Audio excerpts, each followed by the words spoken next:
Buenas tardes, bienvenidos a la tercera entrega de nuestra columna.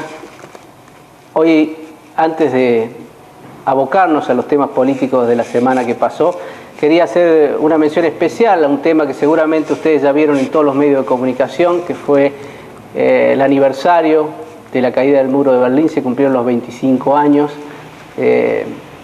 desde que la humanidad, sobre todo Europa del Este, recuperó la libertad después de tantos años de opresión comunista. Finalmente el comunismo dejó un saldo negativo, un saldo de muertes, ocupación, invasión, censura, campos de concentración, que todavía no ha sido cuantificado, pero probablemente estén en el mismo orden de muertos de la Segunda Guerra Mundial, quizás 50 millones de personas.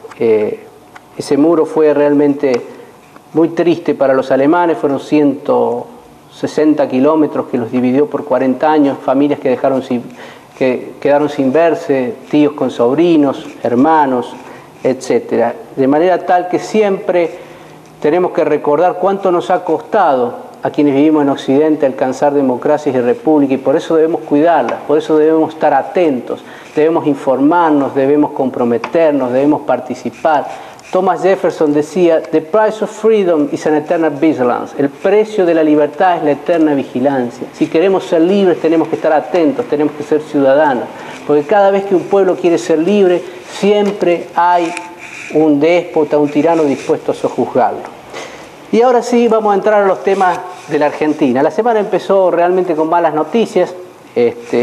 Fue un drama humano y un drama climático, la inundación en la provincia de Buenos Aires, que dejó un saldo realmente negativo, y es una pena realmente, porque te acordás que en la primera columna te contábamos que el Estado recauda 100.000 millones de pesos por mes, que tiene un presupuesto aprobado para el año que viene de 1.2 billones de pesos, y sin embargo, de ese 1.2 billones de pesos, 600.000 millones se van en gastos y sueldo del Estado. De los otros 600.000 millones, 300.000 millones se invierten en obra pública. De esos 300.000 millones de la obra pública, se ejecuta solo 1 de cada 3 pesos, es decir, 100.000 millones. Y bueno, y los resultados lamentablemente están a la vista. Yo les quería mostrar, hoy les traje menos gráficos, pero les quiero mostrar que es muy paradigmático y muy elocuente, que ejemplifica lo que les estoy contando. Fíjense la inversión en infraestructura en la Argentina desde los últimos 30 años. En la década del 80, la Argentina invertía casi 3 puntos del PBI en infraestructura. Esto es carreteras, cloacas, desagües pluviales, aeropuertos, puertos, etc. En la década del 90, el Estado invirtió mucho menos, 0,7, pero hubo una gran inversión privada, 5%. ¿Por qué? Porque el Estado se retiró de sectores sensibles, ¿no es cierto? Dejó de prestar servicios telefónicos, dejó de prestar servicios, y muchos casos de cloacas, porque también se privatizaron en Buenos Aires, servicios de agua. Fíjese, pero sin embargo la inversión privada suplió al Estado y se invirtieron durante toda la década del 90 5.7 puntos del PBI. Después de la crisis la inversión cayó, tanto la pública como la privada, y en los últimos 10 años, diría yo, casi del 2004 al 2012, el Estado recuperó algo de participación, pero solo se ha invertido 2,9 puntos del PBI entre inversión pública y privada. Por supuesto, la privada se retiró porque no hay reglas claras, ¿no es cierto?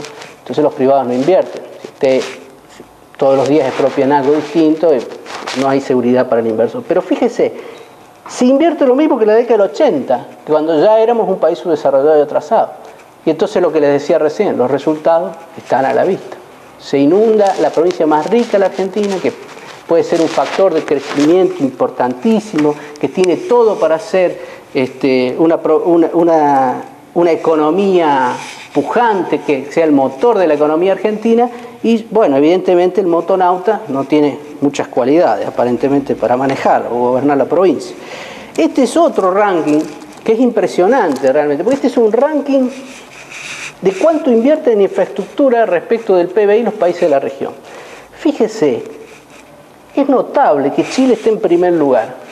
Esto es del año 2012, porque Chile no estaba preparándose para un mundial. y tampoco estaba preparándose para Juegos Olímpicos. Sin embargo, el porcentaje que invertía de su Producto Bruto en infraestructura es el más alto de la región. Después le sigue Brasil. Perú, México, Colombia, Uruguay, que viene 1, 2, 3, 4, 5, sexto. Por supuesto, al último, 18 y 19, Argentina y Venezuela. Si esta tendencia continúa, en 20 años Chile es un país desarrollado. Ahora, otra noticia importante de la semana. Dicho sea de paso, antes de terminar el tema de inundaciones, digamos que por primera vez la ciudad de Buenos Aires no se inundó. Después de 8 años de gestión, evidentemente el ingeniero Macri viene haciendo algunas obras aliviadoras y empieza a verse los resultados. Si se inundó menos. Por lo menos la gente pudo ir a trabajar y pudo sortear los inconvenientes.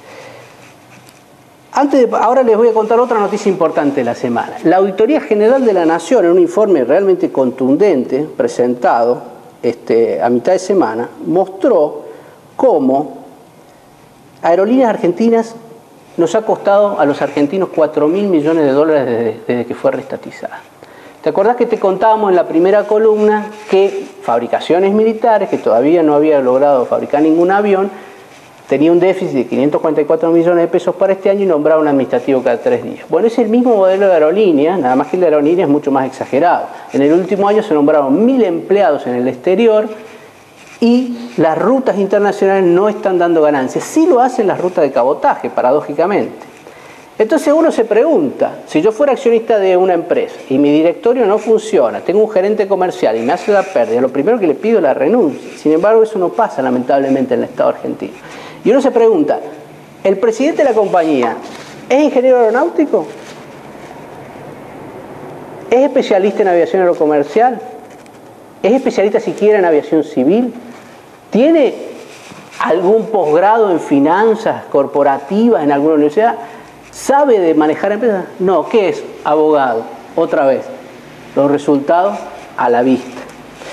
La tercera noticia que me impactó fue encontrar que solo en retenciones agropecuarias en la última década el Estado Nacional recaudó 76.000 millones de dólares. 76.000 millones de dólares le sacó a los productores agropecuarios con esa medida que podemos discutir si es constitucional o no de las retenciones agropecuarias. Y otra vez nos volvemos a preguntar, como en la primera columna, ¿dónde están los puertos, los aeropuertos, los caminos, los trenes? ¿Qué hicieron con 76.000 millones de dólares que sacaron solo al campo? Miren, Sarmiento, que fue nuestro cuarto presidente, el cuarto presidente de la Confederación, como ustedes recordarán, el primer presidente es Urquiza, posterior a la sanción de nuestra Constitución, es 1854-1860. Después le sigue Derqui, vicepresidente de nuestro Juan Esteban Pedernera, acá, que nació en el campo de mi familia, por cierto. Y después le sigue Mitre, 1862-1868, y viene Sarmiento, 1868-1874. Él en solo 15 años después de haber sido sancionada la Constitución Nacional, en un país que vivía en guerra, con el conflicto de la guerra con Paraguay, con los malones al sur, sí, con el gaucho que todavía no sabíamos si era argentino, con las levas del ejército llevándose los mejores hombres, los más jóvenes para pelear al ejército, y muchos gauchos se terminaban pasando al indio para pelear porque no entendían lo que era la civilización y se sentían despreciados por la visión europeizante de algunos estadistas.